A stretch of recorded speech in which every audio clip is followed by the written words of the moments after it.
The biggest thing that I liked about the card on top of the black ink is no shortcuts to success. Who would ever think we'd want to collect baseball cards without faces on them? We will see what comes out on Thursday and Friday, but right now Roberto Clemente is 1 and number 2 is Mariano. So what was a normal week going into the Thursday and Friday releases, we now have the set headed in a complete different direction with one specific player. At the same time, the set is turning in to what we always thought it would be. But first, my name is Chris, otherwise known on Twitter and Instagram as @CRT_Sportscards.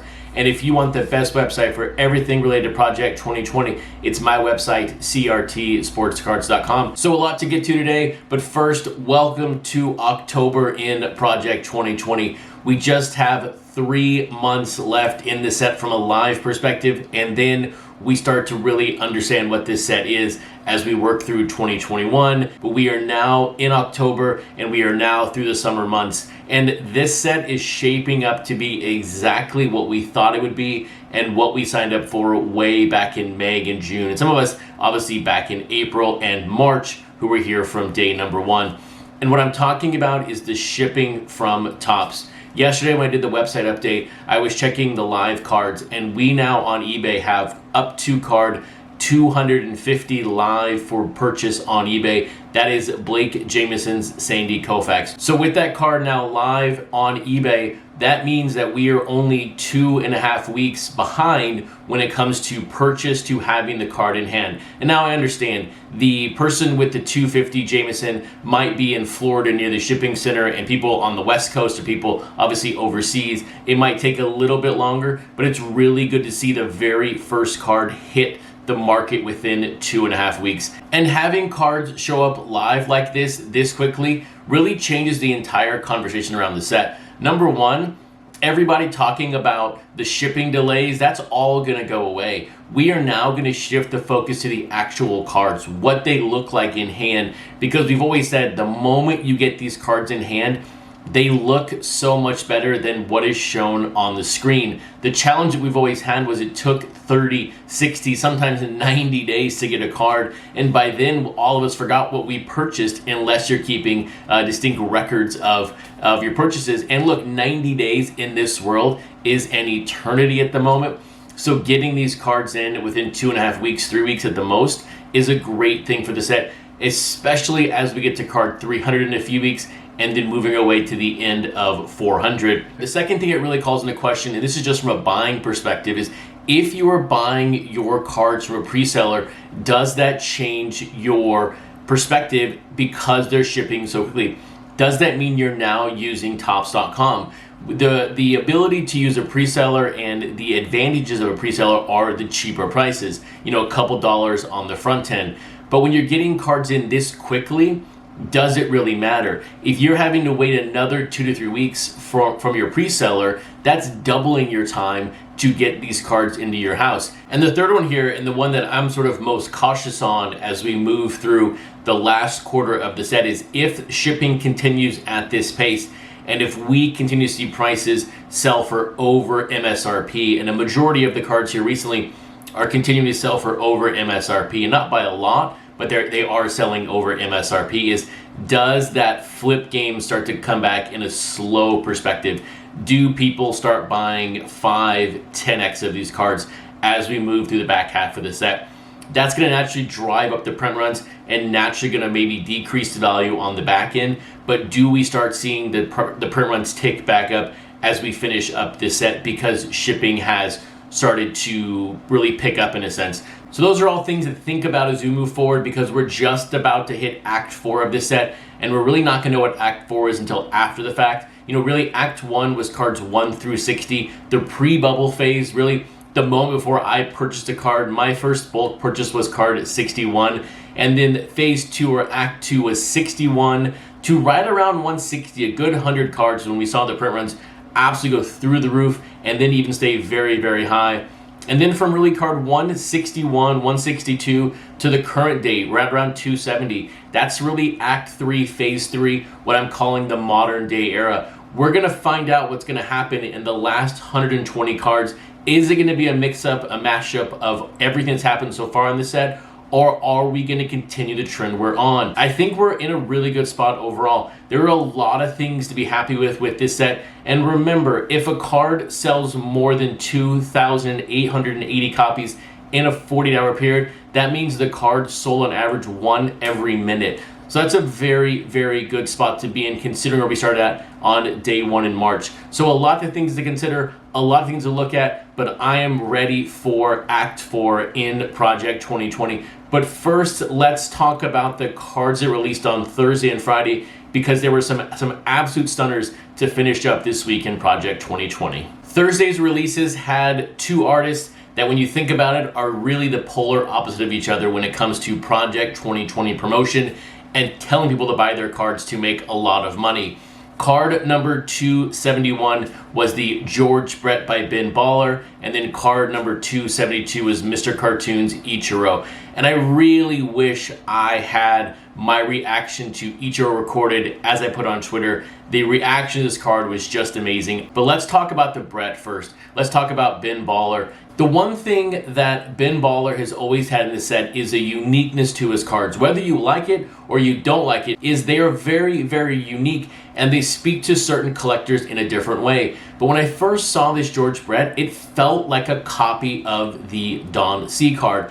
Obviously, we have the Royals at the top, we have the crown at the top, the crown at the bottom, but when you have the middle part, maybe they're waves, but I thought of them as like music waves or sound waves in a sense. When you go back to Don C's inspiration of with Lord and George Brett, this card just felt like an elevated copy of that card in a different style. So it was a cool looking Brett. It did sell very well for George Brett. Over 4,000 copies, kind of putting it over that range of really having any short-term profit in it. You know, his fans did buy it, not as much as 7, 8, 10, 50, 64,000 copies sold, but a big number on this Brett. But here again, to me, it really felt like a copy of the Don C. Now, what was not a copy on Thursday was this Ichiro by Mr. Cartoon.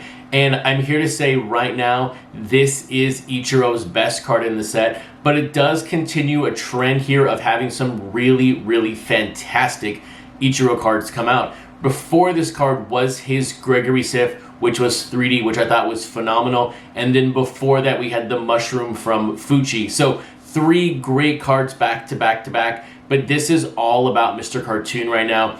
And Mr. Cartoon's an artist who really hasn't done much publicity for this set, but that's his style, that's what he does. He has been somewhat active on social media, and I think he's done one video for his fans, or thanking the fans of Project 2020. But it was really good to see this card come in at nearly 4,000 copies. 3.8 was a very, very healthy number when you factor in the fact that he is not out there saying, go buy my cards, you're going to make a lot of money in the future. So it was a great looking card, the best Ichiro to date. And when you mix in the sun, the dragon, and Ichiro himself, a winner all around. And I cannot wait to get this card in hand in about 2.5 weeks. So headed into Friday, we have the Ichiro is my favorite card of the week. Second is the Roberto, and then third is going to be the Mariano by Grotesque. On Friday, though, we had Gregory Sif release his Sandy Koufax, and King Saladin release his Ricky Henderson. And when I think about these Friday cards, the one thing that comes to mind is unique. And when you think about King Saladin, he has a unique place right now in Project 2020.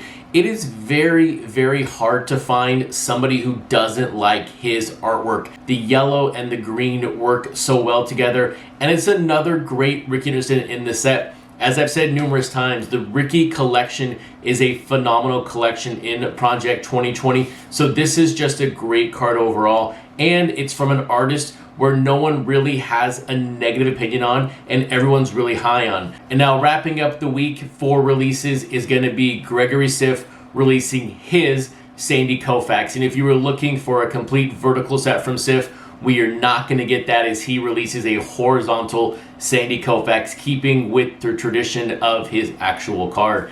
But when you think of Gregory Sif, the word unique definitely describes Gregory Sif. It is a unique art style and one that you really have to acquire the taste on. But once you acquire his taste and you really understand his artwork, it is really hard to put down. He is an artist that when his first cards released, I didn't know what was going on. But the more that I looked at them, the more that I saw them, the more I really, really liked him. But I also understand people who are collecting Sandy Koufax or people who do not understand his style are not going to like this Sandy Koufax. That is completely understandable, and I do not fault you for having a not as a positive opinion of the card as I do. But the key to Gregory Siff's cards are in the details.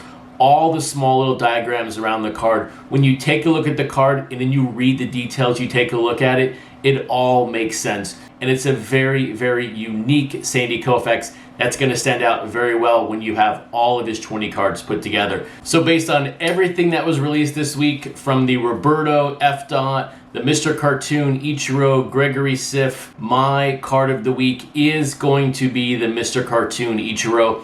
The card was too stunning to not select as my card of the week. But here again, there are a lot of nice releases this week for a lot of collectors of Project 2020. I'm curious though, in the comments below, what was your favorite card of the week? Let's get the discussion going around what is the overall consensus for the card of the week, because some people might not have liked the Mr. Cartoon Ichiro, so let's get that discussion going right now. So while we have some fun debating the card of the week from this week and also looking forward and sort of guessing what Act 4 is going to look like in Project 2020, something happened this week that is going to fundamentally change the remaining 8 cards of a player, and that is the passing of Bob Gibson. At last count, I believe 75% of the players are living in this set. And look, all of them are retired but one, that of course is Mike Trout. So this could have happened. This probably should have been on our radar because of the age of some of these players,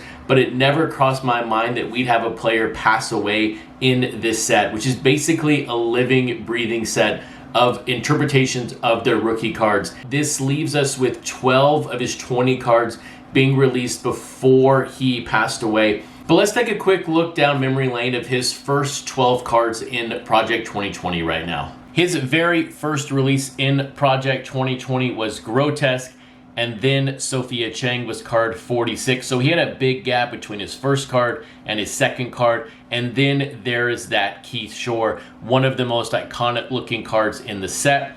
Then you had the newspaper Tyson Beck, the Ermsey Tropical Gibson, followed by the Bubblegum Pink Gregory Siff. Then you have another classic King Saladin design. Then you have the color explosion of the JK5.